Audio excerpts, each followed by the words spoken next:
ملكك مش ملك وحياتك كلها بالتقسيط. أخي البني آدم العزيز، أنت بتتسرق عشان تبقى فاهم، بتتحلب قطرة قطرة من شركات التكنولوجيا، وهفهمك إزاي. والأهم من ده خليك معايا للآخر علشان هقولك على 5 قواعد تخليك تمسك الاشتراكات من رقبتها بدل ما هي اللي ماسكاك من محفظتك.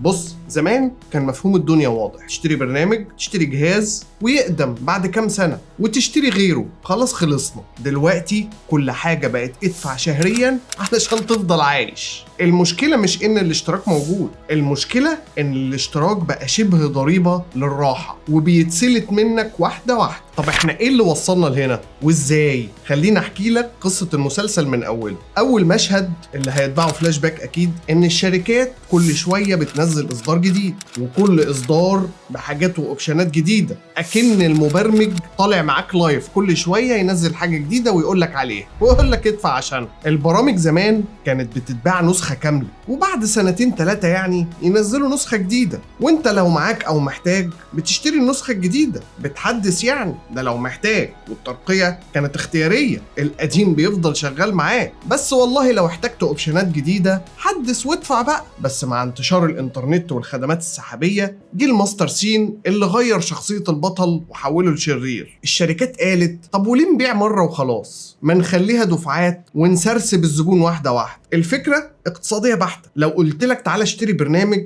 $100 هتدفعهم مرة واحدة، والبرنامج هيشتغل معاك 24 شهر مثلا. النسبة المئوية للي هيشتري حوالي 50-50%. طب لو قلت لك خد البرنامج وهتدفع $10 اشتراك شهري، هتلاقي نسبة المشترين بقت 80-20%. مع ان العقلاء لو حسبوها فانت كده بدل ما بتزعل نفسك وتدفع $100 في 24 شهر، انت دفعت $240 في نفس ال 24 شهر وانت مبسوط. الموضوع ده اتعمل عليه دراسات اقتصادية وسيكولوجية، وابتدى نموذج سوفت وير از سيرفيس، او معروف في المختصر بساس، زي ما شفنا ادوبي فوتوشوب او ادوبي في المجموعة في العموم، او مايكروسوفت اوفيس، لما تحولوا من اسطوانات بتشتريها مرة واحدة لاشتراك سحابي بتفضل تدفع فيه عمال على بطال. السر هنا اقتصادي ونفسي. الناحية الاقتصادية مهم، المستثمرين في وول ستريت بيقيموا الشركة اللي بتضمن دخل شهري متكرر MRR بأضعاف الشركة اللي بتبيع المنتج مرة واحدة. حتى لو منتجها ممتاز، هم ما لهمش علاقة بنوع المنتج، هم لهم علاقة باستمرارية الربح. يعني بورصة وول ستريت هي اللي نفخان حبيبتي يا أمريكا. طيب دي برامج برودكشن انت كسبان من وراها، يعني ما تروح تشتري مجموعة ادوبي، ما انت شغال وبتكسب على قلبك قد كده، فالشركات تكسب من جيبك، ماشي تمام. لكن الموضوع ما وقفش هنا، الاشتراك خرج من البرامج ودخل في كل حاجة تقريبا في حياتنا. فجأة تلاقي أفلام ومسلسلات، موسيقى، تخزين سحابي، ألعاب، أدوات شغل، أدوات هبل، كل حاجة بقت باشتراك. شات جي بي تي وجيميناي وكل نماذج الذكاء الاصطناعي لعبوا لعبة المجانية، وبعدين اتعلقت بيهم وبقوا جزء من حياتك، فعملوهم باشتراك شهري بسيط، فاختصت أكتر في الرمال المتحركة ودفعت الاشتراك البسيط. هيسيبك؟ أكيد لأ، ما انت جيت له برجليك، يسيبك ازاي؟ راحوا مقسمين الاشتراك لكاتيجوريز، واللي كنت بتعمله وفاكر نفسك خلاص اشتراكك بقى برو فبيعمل كل حاجة وبيمشي على الحيط، راح منزل لك برو بلس وسحب من الخصائص بتاعتك واداهاله. مش مشكلة، نزود شوية دولارات بسيطة وعليه عرض ونروح للبرو بلس. رحت خلاص، ألف مبروك، هينزل لك الألترا وهيسحب خصائص تاني من بروهك وبلسك ويخليها للألترا اللي بفلوس أكتر، وهكذا كل ما هتغرز هيسحبك. ده الموضوع ما وقفش على السوفت وير معليك، يعني انت كنت بتشتري المنتج وتكتشف ان في جزء منه محبوس لحد ما تدفع فدية شهرية عشان تفك، ولو اتعودت هيعلي عليك الرسوم او هيقسمها طبق الاصل علقة السوفت وير، وهيفضل كل ما تغرز اكتر يعلي عليك الاشتراك. وده اسمه التضخم التدريجي، كان بكذا وبقى بكذا. الخدمة تبدأ بسعر حلو، تفرح، تتعود، تبني مكتبتك او حياتك او عاداتك اليومية، وبعد شوية يسعدنا ان نخبرك بزيادة بسيطة جدا على الاشتراك الشهري. هديك مثال، برامج الاكل، توصيل مجاني وعروض على الاكل لغاية لما تتعود. هيحط لك رسوم ورسوم على الرسوم، وبعدين ينزل بالساس: عاوز خدماتنا اللي اتعودت عليها وبقت جزء من حياتك وعروضنا الجميلة، ادفع بريميوم، وعرض خاص بمبلغ بسيط للاشتراك. فتقول وماله، مش هيجرى حاجة، اهو احسن من الرسوم المتنيلة اللي انا عمال ادفعها دي. وكل سنة بيزود لك الاشتراك او يضيف كاتيجوريز للاشتراك. الاشتراك ده بقى زي صاحبك اللي بيستلف منك 50 وبعد شوية يقول لك معلش زودهم 20 في 20 في 20 لحد ما تلاقي نفسك بتصرف عليه فعليا.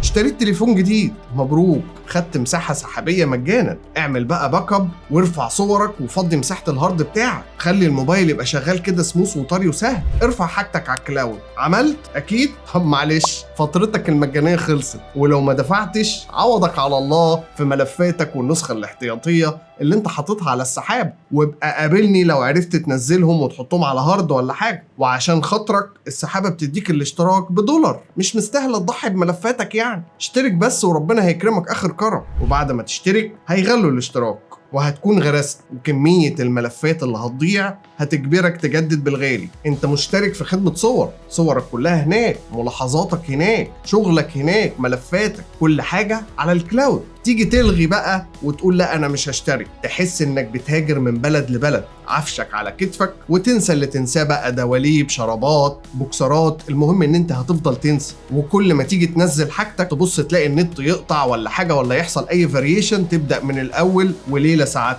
الشركات مش بتخليك تكمل بالعافية، هي بتخليك تكمل بالكسل وبالخوف على حاجتك. والكسل ده أغلى من الفلوس. احتياج واحد يتحول ل5 اشتراكات بدل ما تدفع خدمة واحدة محترمة، تلاقي نفسك عمال يتسحب من محفظتك فلوس على فلوس، فيديو بقى، موسيقى، تخزين، أدوات AI، حماية إلى آخره. وكل واحد يقول لك أنا $9.99 فلس بس لما تجمعهم تكتشف إنك بتدفع 8 جهاز كل شهر. المصيبة إن هما بيبيعوا لك البس لكن انت بتشتري كتير. يا عم لا انا هلغي ومش لاعب اللعبة دي. طب هما مهندسين صعوبة الالغاء، الغاء صعب ومقصود، بيسموه الدارك باترنز. طيب جرب كده، الغي، حاول تلغي، ادخل الغي الاشتراك، هيدوخوك 7 دخات. هيقول لك متأكد؟ طب هديك خصم، طب معلش خد لك لفة، طب خلي بالك ان ملفاتك مش هتنزل، طب لا معلش بقى علشان تلغي لازم تدخل من اللابتوب عشان الموبايل مش هيجيب كل الخصائص. تدخل من اللابتوب، دوخيني يا لمونة، الالغاء من صفحة سرية في بطن الحوت. الفكرة ان هم يصعبوا الالغاء، يكون اصعب من الاشتراك اللي بضغطة زرار واحد. وده سبب ان الجهات التنظيمية زي مثلا على سبيل المثال الاتحاد الاوروبي حاولت تفرض مبدأ الالغاء لازم يبقى بنفس سهولة الاشتراك. بس يعني المبرمج، ويمكن في مبرمجين بيتفرجوا علينا دلوقتي، مش هيغلب. لو الاشتراك زرار فالالغاء متاهة ما بتنتهيش، يبقى دي مش خدمة، دي مصيدة. بص، هو مش كل اشتراك وحش، خلينا منصفين، في اشتراكات كتير جدا مفيدة وسهلت لنا حاجات كتير في حياتنا ومبررة. الاشتراك يبقى منطقي لما يكون في تكلفة مستمرة فعلية، سيرفرات، تخزين سحابي، تحديثات أمنية دايمة علشان تحافظ على ملفاتك. في نفس الوقت برضو انت بتكسب، فالشركة من حقها ان هي تكسب، وفي عمال شغالين في الشركات دي عايزين يصرفوا هم كمان. لكن اللي يستفزك هو اشتراك لتفعيل حاجة أصلا موجودة عندك في الهاردوير. يعني أنا اشتريت المنتج، ليه بتعاملني كأني مأجره؟ ما أنا اشتريته ودفعت ثمنه، أنت ما اديتهوليش مجانا. تشتري جهاز بس ميزة معينة مقفولة، لازم تدفع شهريا علشان تشتغل.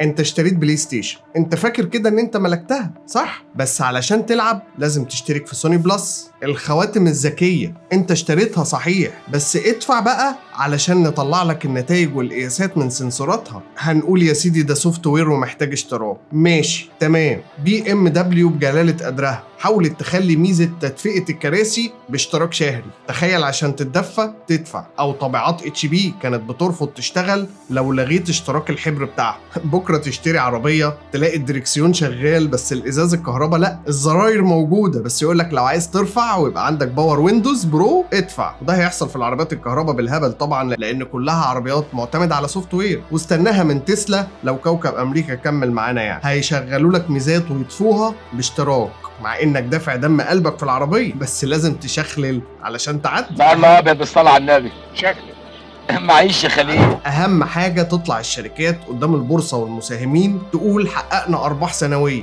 بالتريليونات بقى، ما هو لازم يبان كسبان علشان المساهمين. هنا بيحصل صدام بين مفهومين. اولا الشركات وجهة نظرها بتقول دي إدارة مزايا وخدمة لاستمرارية الربح علشان يفضل ناجح في البورصة. من الناحية التانية المستخدم شايف ان ده ابتزاز لطيف مغلف بكلمة بريميوم، لكن هو فعليا بيدفع اشتراكات في حاجات بيملكها ودافع ثمنها. والوضع ده كله وصلنا لنتيجة صعبة جدا، وهي إرهاق الاشتراكات. في ناس حرفيا بقت تعيش حالة أنا مش عارف أنا مشترك في إيه أصلا من كتر الاشتراكات اللي هو بيدفعها. علشان كده ظهر اتجاهين، ناس تلغي وتقلل وتبسط، وناس تقول طب اجمعوا لي كل ده في باقة حاجة واحدة بس وخلاص عشان أدفع في اتجاه واحد واستفيد بالخدمات اللي أنا عايزها، علشان بدل 7 خدمات يبقى عندي 1 أو 2 وافرح إن $200 بقوا $150 بس، وهو قضى أخف من قضى. بس الحقيقة في ظل الفوضى دي إحنا وصلنا لمرحلة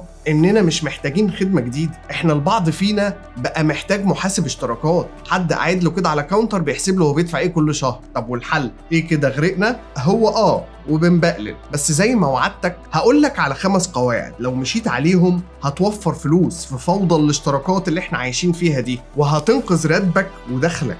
1. حدد يوم ثابت في الشهر اسمه جرد الاشتراكات. 10 دقايق من وقتك تشوف مين من الاشتراكات اشتغل ومين ما اشتغلش، محتاج ايه ومش محتاج ايه. 2. اي اشتراك من الاشتراكات دي ما استخدمتهوش لمدة اسبوعين اوقفه فورا، ما تديش لنفسك اعذار، وما تأجلش الغاء اليوم الى الغد. ما تقولش خلاص نهاية الشهر هلغيه، لانك هتنسى وهتدخل في دايرة جديدة. 3. لو بتجرب خدمة ابدأ شهري، سنوي مغري وعليه عروض وخصومات وحاجة لطيفة جدا بس بيقيدك.